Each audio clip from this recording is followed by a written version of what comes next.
केंद्रीय मंत्री नितीन गडकरी हे त्यांच्या विकासाभिमुख प्रकल्पांसाठी ओळखले जातात। त्यांचे रस्ते बांधणी आणि वाहतूक व्यवस्थापन प्रकल्पाचं काम देशभरात चर्चेत राहिलंय। तसंच नितीन गडकरी राजकीय विषयांवर स्पष्टपणे बोलतात, टोला लगावतात, भूमिका मांडतात। त्यामुळे त्यांच्या विधानाबद्दल अनेकदा चर्चाही झाल्याचं पाहायला मिळतं। आता त्यांच्या आणखी एका विधानाची राजकीय वर्तुळात अशी जोरदार चर्चा रंगली आहे आणि यावेळी विषय आहे लाडकी बहीण।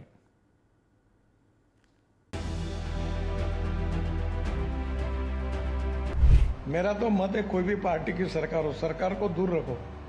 सरकार ये विषकन्या होती है, जिसके साथ जाती है उसको डुबाती है। अभी लाडली बहन योजना शुरू होगी तो सब्सिडी का पैसा उनको भी उस काम के लिए देना पड़ा। लाडकी बहीण योजनेवरून केंद्रीय मंत्री नितीन गडकरींनी आपल्याच महायुती सरकारला घरचा आहेर दिलाय। उद्योगांच्या अनुदानाचा पैसा लाडकी बहीण योजनेसाठी द्यावा लागतोय अशी कबुली दिली आहे। कोणतेही सरकार ही विषकन्या असतं असं विधान करत उद्योजकांनी भरवशावर राहू नये असं आवाहन सुद्धा केलंय। मेरे लड़के ने मुझे परसों आपको 450 करोड़ सब्सिडी मिली है और पैसे जमा है टैक्स के, तो बोले कब मिलेगी? मैंने कहा भगवान से प्रार्थना कर, क्योंकि कोई भरोसा नहीं, मिलेगी क्या, मिल सकती है। अब वो जब आएगी, अभी लाडली बहन योजना शुरू होगी तो सब्सिडी का पैसा उनको भी उस काम के लिए देना पड़ा। लटक गई। लाडकी बहीण योजना ही लाडक्या बहिणींसाठी नसून लाडकी बहीण योजना ही उद्याच्या निवडणुकीमध्ये मिंदे गटाला मतं मिळवण्याची योजना आहे। लोकसभेतील पराभवानंतर महायुती सरकारनं मुख्यमंत्री लाडकी बहीण योजना आणली। जवळपास 2 कोटी लाभार्थी महिलांना या योजनेचा लाभ देण्याचा महायुती सरकारचा उद्देश आहे। मात्र या योजनेवरून महाविकास आघाडीच्या नेत्यांपाठोपाठ मनसे अध्यक्ष राज ठाकरेंनी सुद्धा निशाणा साधलाय। जानेवारीत पगार द्यायला सरकारच्या तिजोरीमध्ये पैसे राहणार नाहीत असं भाकीत मनसे अध्यक्ष राज ठाकरे यांनी केलंय। 2024-25च्या महाराष्ट्राच्या बजेटनुसार महसुली उत्पन्न 4,98,758 कोटी, महसुली खर्च 5,08,492 कोटी, महसुली तूट 9,734 कोटी, लाडकी बहीण योजनेसाठी 47,000 कोटी।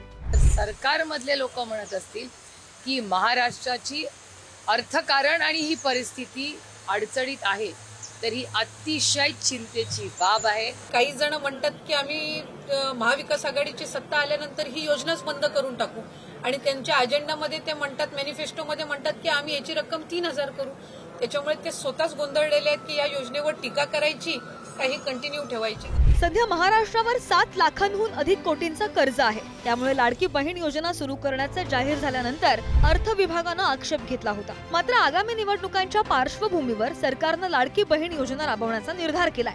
अशा परिस्थितीत इतर योजनांचा निधी लाडकी बहीण योजनेकडे वळवता कामा नये हीच अपेक्षा।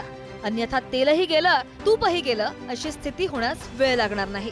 जितेंद्र शिंगाडे, पुढारी न्यूज, नागपूर। जवळपास 2.25 कोटी महिलांपर्यंत जाणाऱ्या या योजनेवर आतापर्यंत खर्च तरी किती झालाय पाहूयात ग्राफिक्सद्वारे।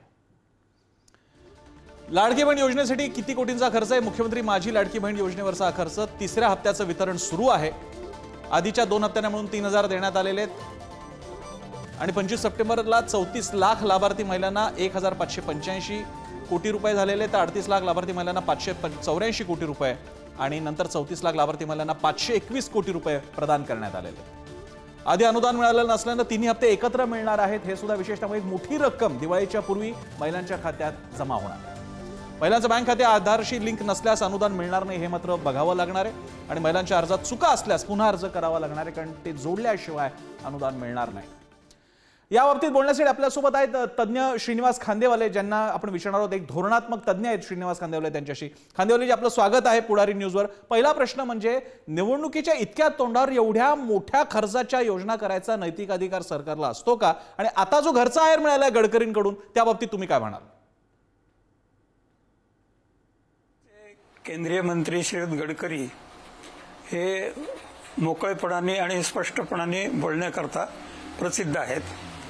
त्यांनी काल असं म्हटलं की लाडकी बहीण योजनेमध्ये जो पैसा खर्च होतो आहे तर तो इतर विभागांच्या बजेटमधून खर्च होतो आहे आणि त्यामुळे इतर विभागांनी उद्योगपतींनाही त्यांनी म्हटलं की तुम्ही सुद्धा सरकारवर अवलंबून राहू नये। आणि हे सगळं विनोदाने सगळं चाललं असताना तो विनोद म्हणून फारच छान वाटतो, परंतु त्याचा आपण प्रत्यक्ष अर्थ पाहिला तर असं दिसतं की कुठल्याही सरकारला, म्हणजे हेच सरकार नव्हे, कुठल्याही सरकारला इतक्या योजना निवडणूक डोळ्यापुढे असताना आणि निवडणूक होऊ घातली असताना जरी तांत्रिकदृष्ट्या आचारसंहिता लागली नाही तरी हे करण्याचा अधिकार आहे का, नैतिक अधिकार? आणि तसं जर पाहिलं तर आपल्याला दिसेल की नैतिक अधिकार नाही. कारण तुम्ही 4.5 वर्षात काय केलं हे लोक जोखणार आहेत. तुम्ही या 6 महिन्यामध्ये काय करता याचा अर्थ सामान्य माणूस सुद्धा तसाच लावतो जो गडकरी साहेबांनी लावला, की इकडचा पैसा तिकडे लावलेला आहे, आता बाकीच्यांनी त्याच्यातून आशा धरण्याचं काही काम नाही.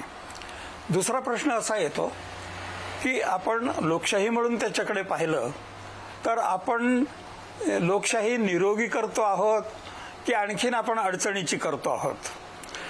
आणि म्हणून मग आम्ही काय काय करून दाखवलं, काय पूर्णत्वाला नेलं हे सांगण्याच्या ऐवजी आम्ही पलीकडच्या गोष्टींचं उद्घाटन करून ठेवून देतो. आणि ते मग नाही झालं तर त्याची जबाबदारी कोणावर आहे हे कोणी सांगायला तयार नाही. पुण्याच्या जवळ असा एक प्रकल्प आहे ज्याचं मागच्या आठवड्यामध्ये 4थ्यांदा की 5व्यांदा भूमिपूजन आणि उद्घाटन झालं. मग आधी जो खर्च केला होता त्या उद्घाटनावर तो कोणी भरून द्यायचा आणि तो विनाकारण नाही का झाला? त्यामुळे लोकशाहीमध्ये काही निरोगी संकेत असतात की ज्या ज्या आधारावर लोकशाही चालते आणि लोक त्या सरकारला जोखतात. त्यामुळे लाडके बहिणी योजनेमध्ये त्या महिलांना पैसा मिळाला, आम्हाला आनंदच आहे. आमचं म्हणणं असं आहे, मी अर्थशास्त्राचा विद्यार्थी आहे, की त्यांना तुम्ही रोजगार का नाही दिला? त्यांना तुम्ही स्थिर अशी मजुरीचा दर का नाही दिला? मनरेगामध्ये मजुरीचे दर का नाही वाढवून दिले की जेणेकरून लोकांच्या हाती नियमितपणे पैसा पडेल? हे एकदा फक्त आम्ही लाडकी बहीण म्हणून ते देऊन देतो आणि नंतर त्यांच्याकडे आम्ही पाहत नाही. धन्यवाद श्रीनिवास खांदेवालेजी, आपण सविस्तर प्रतिक्रिया दिली आणि तुमच्या अशा या म्हणण्याच्या विश्लेषणाचा सरकार सुद्धा विचार करेल अशी अपेक्षा बाळगत. धन्यवाद होते श्रीनिवास खांदेवाले आणि मत त्यांनी प्रदर्शित केलं लाडकी बहीण योजना आणि घरच्या आहेराबद्दल.